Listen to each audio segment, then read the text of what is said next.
BA ಹಾಗೂ BSWನ ಪ್ರೀತಿಯ ವಿದ್ಯಾರ್ಥಿಗಳಿಗೆ ನಮ್ಮ ಚಾನಲ್ಗೆ ಸ್ವಾಗತ.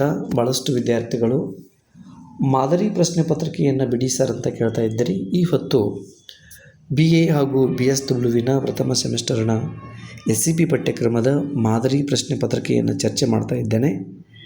ಸಾಹಿತ್ಯ ಸಂಪ್ರತಿ ಅವಶ್ಯಕ ಕನ್ನಡ. ಇಲ್ಲಿ ನಿಮಗೆ ಒಟ್ಟು 80 ಅಂಕಗಳಿಗೆ ಪ್ರಶ್ನೆ ಪತ್ರಿಕೆ ಇರ್ತದೆ. 80 ಅಂಕಗಳಿಗೆ ನೀವು ಇಲ್ಲಿ ಪರೀಕ್ಷೆಯನ್ನು ಬರಿತೀರಿ. ಜೊತೆಗೆ 20 ಅಂಕಗಳನ್ನು ನಿಮ್ಮ ಕಾಲೇಜು ವತಿಯಿಂದ ಆಂತರಿಕ ಅಂಕಗಳನ್ನು ಕೊಟ್ಟಿರ್ತಾರೆ. ಒಟ್ಟು 100 ಅಂಕಗಳು. ಸಮಯ ಎಷ್ಟು ಗಂಟೆಗಳ ಅವಧಿಯವರೆಗೆ ಪರೀಕ್ಷೆ ಇರ್ತದೆ ಅಂತಂದರೆ 3 ಗಂಟೆಗಳ ಅವಧಿಯಾಗಿರ್ತದೆ. 3 ತಾಸಿನಲ್ಲಿ ನೀವು ಪರೀಕ್ಷೆ ಬರಿತೀರಿ. ಗಮನಿಸಬೇಕಾದ ವಿಷಯ ಏನು ಅಂತಂದರೆ ಭಾಷೆ ಹಾಗೂ ಬರಹದ ಶುದ್ಧಿಗೆ ಗಮನ ಕೊಡಲಾಗುವುದು. ಮೌಲ್ಯಮಾಪನದಲ್ಲಿ ಈ ಒಂದು ಪರಿಕಲ್ಪನೆಗೆ ಅಧಿಕವಾದ ಅಂಕಗಳು ಸಿಗ್ತವೆ. ವಿದ್ಯಾರ್ಥಿಗಳು ಭಾಷೆ ಹಾಗೂ ಬರಹದ ಶುದ್ಧಿಗೆ ಗಮನ ಕೊಡಬೇಕು. ಇಲ್ಲಿ ಮೊದಲಿಗೆ ಪ್ರಬಂಧ ಮಾದರಿಯ ಅಥವಾ ದೀರ್ಘ ಉತ್ತರದ ಪ್ರಶ್ನೆಗಳು ಆಗಿರ್ತವೆ. ಪ್ರಶ್ನೆ ಸಂಖ್ಯೆ 1ರಲ್ಲಿ ಪ್ರಬಂಧ ಮಾದರಿಯ ಮತ್ತು ದೀರ್ಘ ಉತ್ತರದ ಪ್ರಶ್ನೆಗಳಾಗಿರ್ತವೆ. ಪ್ರತಿಯೊಂದು ಪ್ರಶ್ನೆಗೆ 10 ಅಂಕ.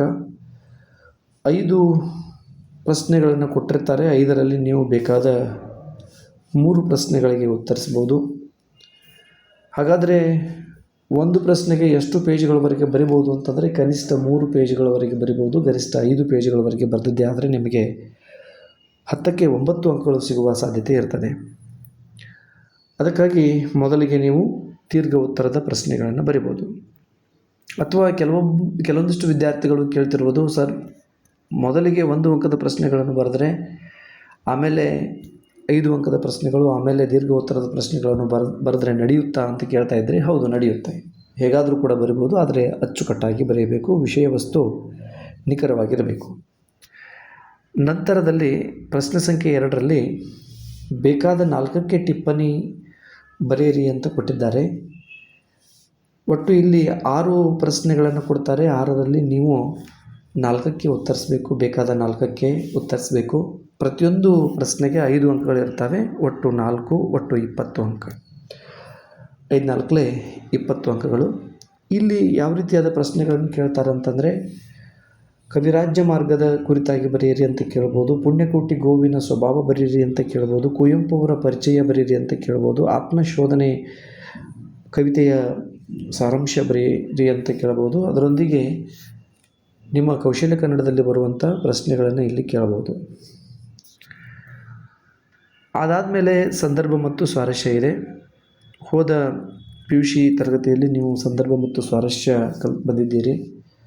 ಪ್ರಶ್ನೆ ಸಂಖ್ಯೆ 3ರಲ್ಲಿ ಸಂದರ್ಭ ಸ್ವಾರಸ್ಯದೊಡನೆ ಸ್ಪಷ್ಟೀಕರಿಸಿ ಅಂತ ಇದೆ. ಇಲ್ಲಿ ಕೂಡ 5 ಅಂಕಕ್ಕೆ ಸಂದರ್ಭ ಮತ್ತು ಸ್ವಾರಸ್ಯಗಳನ್ನು ಕೇಳಿರ್ತಾನೆ.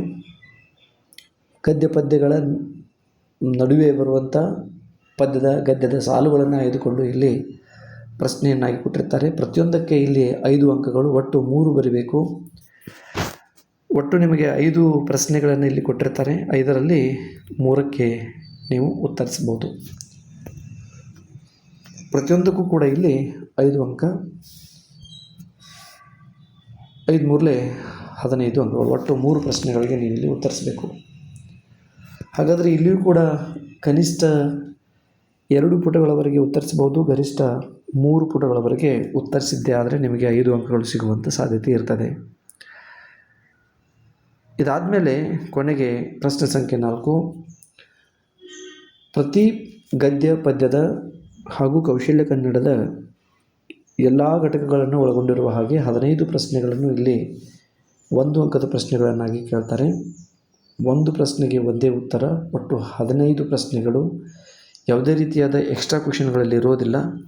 ಹಾಗಾದರೆ ಈ ಪ್ರಶ್ನೆಗಳನ್ನು ಎಲ್ಲಿಂದ ಕೇಳ್ಬೋದು ಅಂತಂದರೆ, ನಿಮ್ಮ ಗದ್ಯ ಪದ್ಯ ಘಟಕಗಳ ಕವಿ ಪರಿಚಯದ ಮೇಲೆ ಸಾಮಾನ್ಯವಾಗಿ ಇಲ್ಲಿ 1 ಅಂಕದ ಪ್ರಶ್ನೆಗಳನ್ನು ಕೇಳಿರ್ತಾರೆ. ಕವಿಗಳ ಕಾವ್ಯನಾಮ, ಕವಿಗಳ ಪೂರ್ಣ ಹೆಸರು, ಕವಿಗಳ ಜನ್ಮಸ್ಥಳ, ಕವಿಗಳ ಹುಟ್ಟಿದ ಅವಧಿ, ಕವಿಗಳ ಪ್ರಮುಖವಾದ ಕೃತಿ, PhD ಪ್ರಬಂಧ, ಪ್ರಶಸ್ತಿಗಳು, ಹೀಗೆ ಕವಿ ಪರಿಚಯದ ಮೇಲೆ ಸಾಮಾನ್ಯವಾಗಿ ಪ್ರಶ್ನೆಗಳನ್ನು ಕೇಳ್ತಾರೆ. ಅಥವಾ ಪದದ ಅರ್ಥವನ್ನು ಕೂಡ ಇಲ್ಲಿ ಕೇಳ್ಬೋದು. ಅಥವಾ ಪಾತ್ರಗಳ ಅರ್ಥವನ್ನು ಕೂಡ, ಪಾತ್ರಗಳ ಹೆಸರನ್ನು ಕೂಡ ಇಲ್ಲಿ ಕೇಳ್ಬೋದು. ಆಮೇಲೆ ನಿಮ್ಮ ಕೌಶಲ್ಯ ಕನ್ನಡದಲ್ಲಿ ಬರುವಂಥ ಪಠ್ಯದ ಮೇಲೆ 1 ಅಂಕದಲ್ಲಿ 3 ಪ್ರಶ್ನೆಗಳನ್ನು ಕೇಳಿರ್ತಾರೆ ವಿದ್ಯಾರ್ಥಿಗಳು, ಅದನ್ನು ಕೂಡ ಇಲ್ಲಿ ಓದಿಕೊಳ್ಳಬಹುದು. ಒಟ್ಟು 15 ಪ್ರಶ್ನೆಗಳಾಗಿರ್ತವೆ, ಒಂದಕ್ಕೆ 1 ಅಂಕ. ಯಾವುದೇ ರೀತಿಯಾದ ಎಕ್ಸ್ಟ್ರಾ ಕ್ವಶನ್ಗಳಲ್ಲಿ ಇರೋದಿಲ್ಲ, ವಿದ್ಯಾರ್ಥಿಗಳು ಗಮನಿಸ್ಬೋದು. ಇಷ್ಟು ಮಾದರಿ ಪ್ರಶ್ನೆ ಪತ್ರಿಕೆಯನ್ನು ಇಟ್ಕೊಂಡು ತಮ್ಮ ಪರೀಕ್ಷಾ ತಯಾರಿಯನ್ನು ಮಾಡಿಕೊಂಡಿದ್ದೇ ಆದರೆ ಅಚ್ಚುಕಟ್ಟಾಗಿ ಭಾಷೆ ಹಾಗೂ ಬರಹದ ಶುದ್ಧತೆ ಜೊತೆಗೆ ನಿಖರವಾದ ಉತ್ತರಗಳಿದ್ದರೆ ನಿಮಗೆ 80ಕ್ಕೆ 80 ಅಂಕಗಳು ಸಿಗುವ ಸಾಧ್ಯತೆ ಇರ್ತದೆ. ಮುಂದಿನ ಅವಧಿಯಲ್ಲಿ ಇನ್ನುಳಿದ BA ವಿಷಯಗಳನ್ನು, ಆಪ್ಷನಲ್ ವಿಷಯಗಳನ್ನು ನಾನಿಲ್ಲಿ ಪ್ರಶ್ನೆ ಪತ್ರಿಕೆಗಳನ್ನು ಚರ್ಚೆ ಮಾಡ್ತಾಯಿದ್ದೀನಿ, ವಿದ್ಯಾರ್ಥಿಗಳು ಆಲಿಸ್ಬೋದು. ಇಷ್ಟನ್ನು ಆಲಿಸಿದ್ದಕ್ಕೆ ಧನ್ಯವಾದಗಳು. ಇಂತಿ ಭೀಮಣ್ಣ ಸರ್.